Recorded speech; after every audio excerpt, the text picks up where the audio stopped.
नमस्कार आदाब दोस्तों, चलिए आज हम आपके लिए लिख रहे हैं देश और दुनिया की ताजा बड़ी खबरें। फटाफट एक एक कर सभी खबरों को आज आपको विस्तार से बताएंगे, तो वीडियो को आप अंत तक जरूर देखें। पहली खबर में आपको बताएंगे सीमा और सचिन को लगा जोरदार झटका। गद्दार सीमा हैदर और सचिन मीणा के घर पर चलेगा बुलडोजर, योगी सरकार ने किया बड़ा ऐलान। वहीं दोस्तों अगली खबर में आपको बताएंगे ज्ञानवापी मस्जिद परिसर में सर्वे के दौरान विवाद, मुसलमानों ने तहखाना खोलने से किया इनकार। वहीं दोस्तों आपको बताएंगे हरियाणा में हिंसा के बाद बीजेपी सरकार का मुसलमानों पर अत्याचार, हिंसा में शामिल होने का आरोप लगाते हुए 25 रोहिंग्या मुसलमानों को बीजेपी ने करवाया गिरफ्तार। वहीं दोस्तों अगली खबर में आपको बताएंगे ज्ञानवापी मस्जिद के बाद अब ठाकुर देवकीनंदन महाराज का विवादित बयान। कहा ज्ञानवापी मस्जिद की तरह ही हो मथुरा में शाही ईदगाह मस्जिद का एएसआई सर्वे।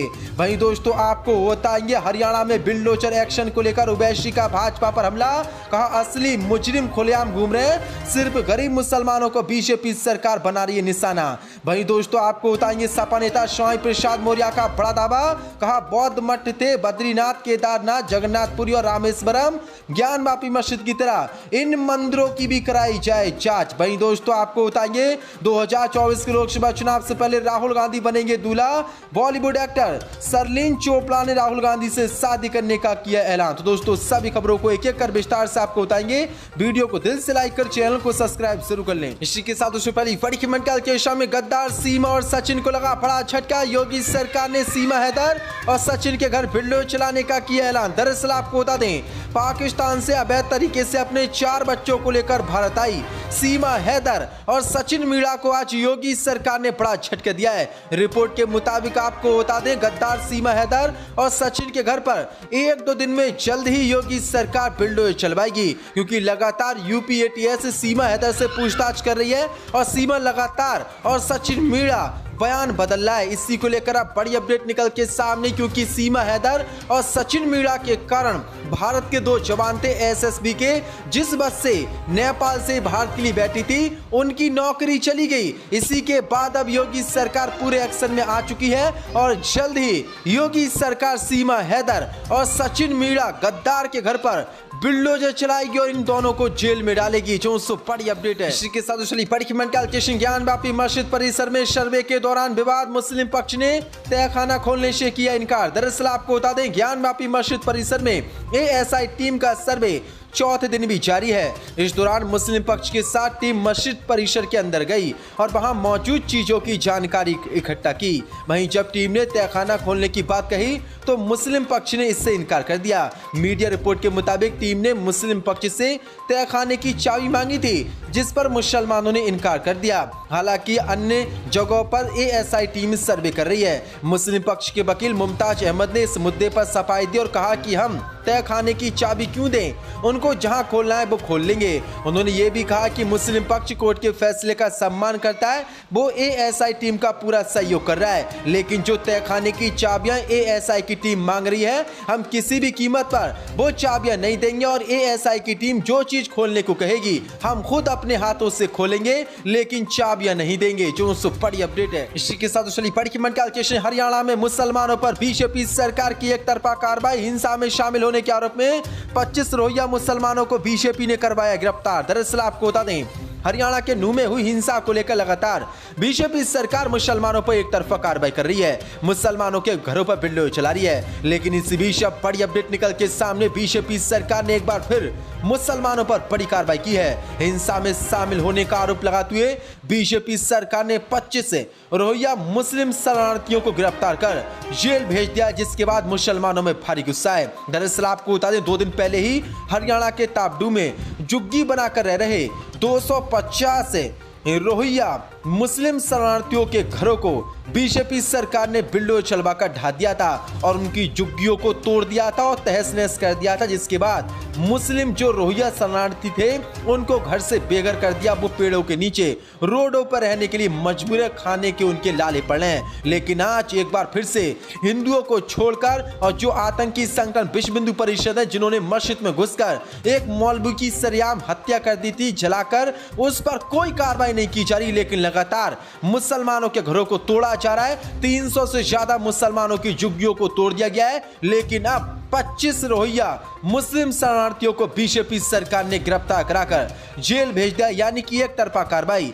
बीजेपी मुसलमानों पर हरियाणा में कर रही है। इसी के साथ ज्ञान वापी मस्जिद के बाद अब ठाकुर देवकीनंदन महाराज ने मथुरा की शाही ईदगाह मस्जिद का ASI सर्वे कराने की मांग। दरअसल आपको बता दें, गुरुवार को इलाहाबाद हाईकोर्ट ने वाराणसी में काशी विश्वनाथ मंदिर के पास बनी ज्ञान वापी मस्जिद मामले में ASI सर्वे को इजाजत दे दी और अब ASI सर्वे ज्ञान वापी मस्जिद में जाकर 4 दिनों से सर्वे कर रही है। इसी बीच भागवत प्रवक्ता ठाकुर देवकीनंदन महाराज ने बयान दिया है। देवकीनंदन महाराज ने ज्ञान वापी मस्जिद पर ASI सर्वे का स्वागत किया।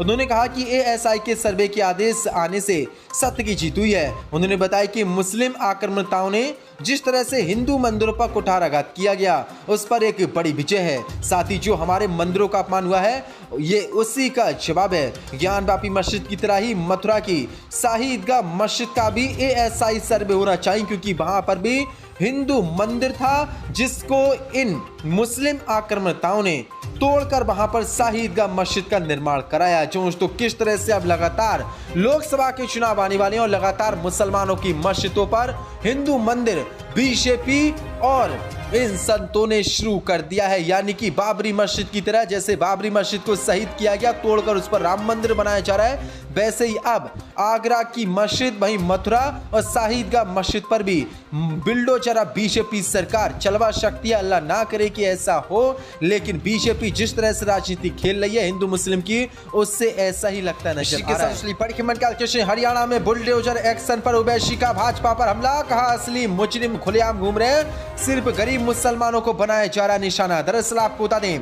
हरियाणा के नूह और गुरुग्राम जिले में हुई हिंसा के बाद बीजेपी सरकार का बुलडोजर एक्शन चल रहा है। अब तक नूह में 200 से 300 से ज्यादा मुसलमानों के घरों को बीजेपी ने तोड़वा दिया है। अब इसी एक्शन को लेकर ओवैसी ने हरियाणा की भाजपा सरकार पर हमला बोला है। ओवैसी ने ट्वीट कर कहा कि सुप्रीम कोर्ट ने कहा था कि कोई बुलडोजर एक्शन लेने से पहले सरकार को कानून की प्रक्रिया का पालन करना होगा। बिना बिल्डिंग मालिक को अपनी बात रखने का मौका दिए कोई कार्रवाई नहीं हो सकती। बस इल्जाम की बुनियाद पर सैकड़ों गरीब परिवारों को बेघर कर दिया गया। ओवैसी ने कहा कि भले ही संघी अपनी बर्बरता पर गर्व करते हो, लेकिन ना ये कानूनी तौर पर सही है और ना ही इंसानियत के तकाजे से जायज है।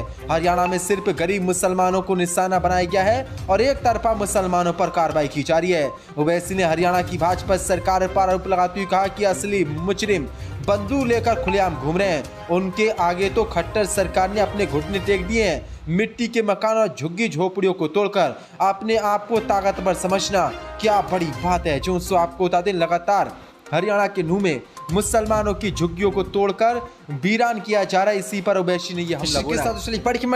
लोकसभा चुनाव से पहले दूल्हा बनेंगे राहुल गांधी। राहुल गांधी से शादी करना चाहती है एक्ट्रेस सरलीन चोपड़ा, रखी शर्त। दरअसल आपको बता दें, हरियाणा की महिलाओं को सोनिया गांधी द्वारा राहुल गांधी की लड़की ढूंढने की सलाह के बाद देश में एक बार फिर से राहुल गांधी की शादी को लेकर चर्चाओं का दौर जारी है। इस बीच अब बड़ी अपडेट निकल के सामने रही। एक्ट्रेस सरलीन चोपड़ा का एक वीडियो सोशल मीडिया पर वायरल हो रहा है, जिसमें वह ये कहती नजर आ रही कि राहुल गांधी से शादी करना चाहती हैं। वायरल वीडियो में जब सरलीन से सवाल किया गया कि वह राहुल गांधी से शादी करना चाहेंगी, इसका जवाब देते हुए एक्ट्रेस ने कहा कि हाँ क्यों नहीं। इसके आगे सरलीन ने शादी के लिए एक शर्त रखी और कहती हैं कि वह शादी के बाद उनका नाम सरनेम चोपड़ा ही रहे, वो अपना नाम सरनेम नहीं बदलना चाहती। हालांकि कई लोग सरलीन के इस प्रस्ताव से खुश नहीं है। दरअसल आपको बता दें, पटना में विपक्षी दलों की महाबैठक के बाद प्रेस कॉन्फ्रेंस के दौरान आरजेडी अध्यक्ष लालू यादव ने कांग्रेस नेता राहुल गांधी को शादी करने की सलाह दी थी। लालू ने कहा था कि आप शादी कर लीजिए क्योंकि आपकी अम्मी भी यही चाहती हैं। लेकिन अब बड़ी अपडेट निकल के सामने रही। एक्टर से सरलीन चोपड़ा ने बड़ा बयान जारी किया और कहा है कि मैं राहुल गांधी से शादी करना चाहती हूं, लेकिन एक शर्त उन्होंने रखी है कि मैं शादी के बाद अपना सरनेम चोपड़ा नहीं बदलूंगी और गांधी लास्ट में नहीं लगाऊंगी। जो बड़ी अपडेट है, अब देखते हैं राहुल गांधी 2024 के लोकसभा चुनाव से पहले दूल्हा बन पाते हैं या नहीं। इसी के साथ दूसरी बड़ी खबर के सपा नेता स्वामी प्रसाद मौर्य का बड़ा दावा, कहा बौद्ध मठ थे बद्रीनाथ, केदारनाथ, जगन्नाथपुरी और रामेश्वरम। दरअसल आपको बता दें, समाजवादी पार्टी के राष्ट्रीय महासचिव और पूर्व मंत्री स्वामी प्रसाद मौर्य ने एक बार फिर से मंदिरों को लेकर सवाल खड़े किए हैं। यूपी के इस कदावर नेता ने कहा कि बद्रीनाथ, केदारनाथ, जगन्नाथपुरी अयप्पा मंदिर और रामेश्वरम जैसे प्रतिष्ठित मंदिर एक समय में बुद्ध मठ हुआ करते थे। साथ ही कहा कि सुप्रीम कोर्ट अपनी निगरानी में ज्ञानवापी मस्जिद की जांच कराए।